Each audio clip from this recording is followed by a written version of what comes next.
Welcome everyone. हम पढ़ रहे थे सॉल्यूशंस और पिछले 2 लेक्चर में हमने बात की कि सॉल्यूशन होते क्या हैं।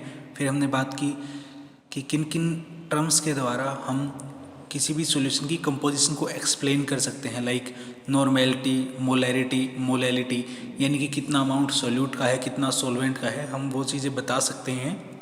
उन टर्म्स को डिस्कस किया। उसके बाद हमने बात की राउल्ट्स लॉ की और ideal and non ideal solutions की। आज उसी बात को थोड़ा आगे बढ़ाते हैं, ideal and non ideal solution को थोड़ा सा डिटेल में पढ़ते हैं। अब शुरू करते हैं राउल्ट्स लॉ से। राउल्ट्स लॉ कहता है कि अगर आपके पास कोई सॉल्यूशन है जिसके अंदर 2 कंपोनेंट है ए और बी, उस सिनारियो में जो ए की वजह से वेपर प्रेशर होगा, यानी कि partial pressure, vapour pressure of A क्या होगा, पी ए, वो इक्वल होना चाहिए जो सॉल्यूशन के अंदर ए का मोल फ्रैक्शन है x A multiplied by P A note, जहाँ पे पी ए नोट क्या है, वेपर प्रेशर प्योर स्टेट में ए का सेम टेम्परेचर पे, और P B must be equal to X B P B note.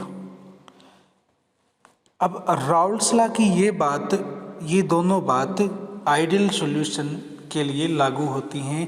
Ideal solution as it is से follow करते हैं कि P A will be X A P A naught and P B equal to X B P B naught. But जो non ideal solution है, non ideal solution इस law को नहीं मानते।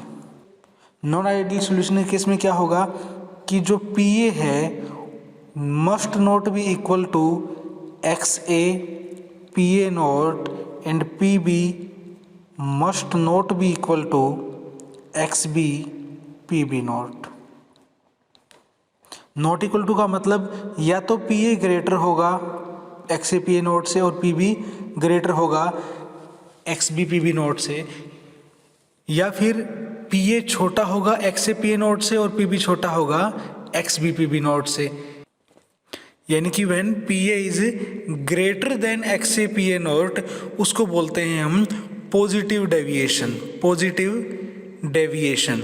और अगर लेस देन की हम बात करें उसको बोलते हैं negative deviation. Positive and negative deviation का मतलब क्या है कि वेपर प्रेशर जितना होना चाहिए उससे अगर ज़्यादा हो रहा है तो पॉजिटिव डेविएशन, और जितना एक्सपेक्टेड है उससे कम हो रहा है तो नेगेटिव डेविएशन। और एक्सपेक्टेड कितना है कि राउल्ट्स लॉ को फॉलो करें, यही एक्सपेक्टेड है। यानी आइडियल से अगर ज़्यादा प्रेशर होगा तो पॉजिटिव डेविएशन, आइडियल से कम होगा तो नेगेटिव डेविएशन।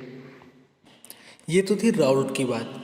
अब जो डाल्टन लॉ है, Dalton law of partial pressure, वो कहता है कि जो टोटल वेपर प्रेशर होगा वो उन सारे कंपोनेंट का जिनसे हमारा सॉल्यूशन बना हुआ है, उन सारे कंपोनेंट के वेपर प्रेशर यानी पार्शियल वेपर प्रेशर के सम के इक्वल होगा, यानी P equal to P A plus P B. Ideal solution हमेशा इस लॉ को फॉलो करते हैं, राउल्ट्स लॉ को फॉलो करते हैं, और नॉन आइडियल सॉल्यूशन इसको फॉलो नहीं करते हैं। फॉलो ना करने का मतलब है कि जो ये इक्वल का सिंबल है ये या तो ग्रेटर देन में चेंज हो जाएगा या फिर लेस देन में चेंज हो जाएगा, या तो ग्रेटर देन में चेंज हो जाएगा या फिर लेस देन में चेंज हो जाएगा। P A will not be equal to X A P A naught and P B will not be equal to X B P B naught. But Dalton law hold करेगा। Dalton law तो यही कहता है कि जितना भी P A या P B होगा, अमाउंट उसका फिर एक्स ए पी पे डिपेंड करे कितना एग्जैक्टली इक्वल आएगा या फिर उससे कम होगा, ज़्यादा होगा, बट उन दोनों का जो सम होगा पी ए और पी बी का, उन दोनों का सम ही क्या बनेगा, टोटल वेपर प्रेशर बनेगा सॉल्यूशन के लिए। तो अब हम कर्व देखते हैं, अब हम देखते हैं vapour pressure composition curve. Vapour pressure composition curve means जो वेपर प्रेशर है P, या फिर मैं कहूँ पी ए और पी बी, उसका किसके साथ कंपोजिशन। कंपोजिशन यहाँ पे क्या है, मोल फ्रैक्शन। तो मोल फ्रैक्शन को मैं x से रिप्रेजेंट करूँ, पी एक्स कर्व भी इनको बोलते हैं, वेपर प्रेशर कंपोजिशन कर्व भी इनको बोलते हैं। हम एक्स एक्सिस पे लेते हैं कंपोजिशन यानी कि मोल फ्रैक्शन, और वाई एक्सिस के ऊपर लेते हैं हम वेपर प्रेशर। हम ये मान के चलते हैं कि जो हमारा ये स्टार्टिंग वाला पॉइंट है, यहाँ पे सिर्फ ए कंपोनेंट एग्जिस्ट कर रहा है, यानी कि मोल फ्रैक्शन सॉल्यूशन के अंदर X A will be equal to 1 और एक्स बी इक्वल टू 0। यहाँ पे प्योर ए कंपोनेंट है। और इस एंड तक आते आते जैसे जैसे हम लेफ़्ट टू राइट जा रहे हैं, ए की कंपोजिशन घटती जाए और बी की कंपोजिशन बढ़ती जाए, यहाँ पे जो सॉल्यूशन होगा वो होगा एक्स बी इक्वल टू 1 और एक्स ए इक्वल टू 0। यानी ए की कंपोजिशन यहाँ आते आते 0 हो गई और बी की कंपोजिशन यानी पूरा सॉल्यूशन अकेला बी कंपोनेंट हो गया। तो लेफ्ट टू राइट ए की कंपोजिशन घटती जा रही है, बी की कंपोजिशन बढ़ती जा रही है। हम वाई एक्सिस के ऊपर लेते हैं प्रेशर, यानी कि पार्शियल प्रेशर। अगर मैं अकेले ए कंपोनेंट की बात करूं, जब अकेला ए कंपोनेंट है, प्योर ए कंपोनेंट है, उस टाइम उसका वेपर प्रेशर क्या होगा? उसका वेपर प्रेशर होगा पी ए नॉट। मान लिया आपके पास जो दो कंपोनेंट हैं ए और बी, इनमें से ए तो लेस वोलाटाइल है और बी मोर वोलाटाइल है। तो उस केस में अकेले ए का मैं वेपर प्रेशर की बात करूं जो प्योर स्टेट में होगा, मान लिया इतने यूनिट है, मैं यहाँ पे लगा देता हूँ पी ए नॉट। और बी अगर ज़्यादा वोलाटाइल है तो आपको पता है अकेला बी जब लोगे तो भी उसका जो वेपर प्रेशर होगा वो ज़्यादा होगा। तो हम मान के चलते हैं इतना वेपर प्रेशर होगा, ये है पी बी नॉट। अब बात करते हैं सॉल्यूशन की। जो सॉल्यूशन होगा उसके अंदर वेपर प्रेशर किसकी वजह से होगा? इन कंपोनेंट्स की वजह से। और पी ए की मैं बात करूं, ये तो पी ए नोट और पी बी नोट थे। जो पी ए की वैल्यू आएगी वो राउल्ट्स लॉ क्या कहता है कि x A P A note, यानी कि जैसे जैसे एक्स ए की वैल्यू घटती जाएगी, 1 की बजाय कम होती जाएगी, 0 तक जाएगी, वैसे वैसे पी ए की वैल्यू भी क्या हो जाएगी? कम होती जाएगी। तो जैसे जैसे ए की कंपोजिशन घटेगी वैसे वैसे ए की वजह से जो पार्शियल प्रेशर है वो भी घटता जाएगा। और हम मान के चलते हैं कि ये ऐसे डिक्रीज होगा। अब बी की बात करूं, जो बी है, बी का जो प्रेशर है वो फाइनली तो पी बी नोट होगा जब वो कंप्लीटली बी ही कंपोजिशन होगी, अकेला प्योर बी होगा। लेकिन जैसे जैसे स्टार्टिंग में कंपोजिशन थी ही नहीं, बी था ही नहीं सॉल्यूशन के अंदर, तो उस टाइम पे उसका जो प्रेशर था वो क्या? 0 था। धीरे धीरे वो इंक्रीज होगा। कहाँ तक इंक्रीज होगा? पी बी नोट तक इंक्रीज होगा। यानी अकेले ए के लिए जो भी रेड कलर से शो कर रखा है वो, और अकेले बी के लिए रेड कलर से जो 0 से पी बी नोट तक जा रही है वो वैल्यू। टोटल जो प्रेशर होगा वेपर प्रेशर, वो डाल्टन लॉ बताता है कि capital P total pressure will be equal to P A plus P B. तो जो टोटल प्रेशर है वो किसका सम है? जो पी ए की वजह से यानी ए की वजह से प्रेशर है और जो बी की वजह से प्रेशर है उनका सम। हम इस पॉइंट से स्टार्ट करते हैं। यहाँ पे अकेला ए है, यहाँ पे अकेला ए है, यहाँ पे अकेला बी है। इन बिटवीन अगर हम बात करें तो किसका सम? इसका सम और इसका सम। टोटल कहाँ पे आएगा? यहाँ पे आएगा। यहाँ तक ए का भी इतना है, बी का भी इतना है, दोनों का सम किया तो लगभग इससे डबल हाइट तक यहाँ तक आएगा। यहाँ पे बी का तो इतना और ए का इतना, तो यहाँ पे इन दोनों का सम कहाँ तक? यहाँ तक आएगा। मीन्स जो टोटल प्रेशर होगा वो इस तरीके से इंक्रीज हो रहा होगा यहाँ से लेके यहाँ तक।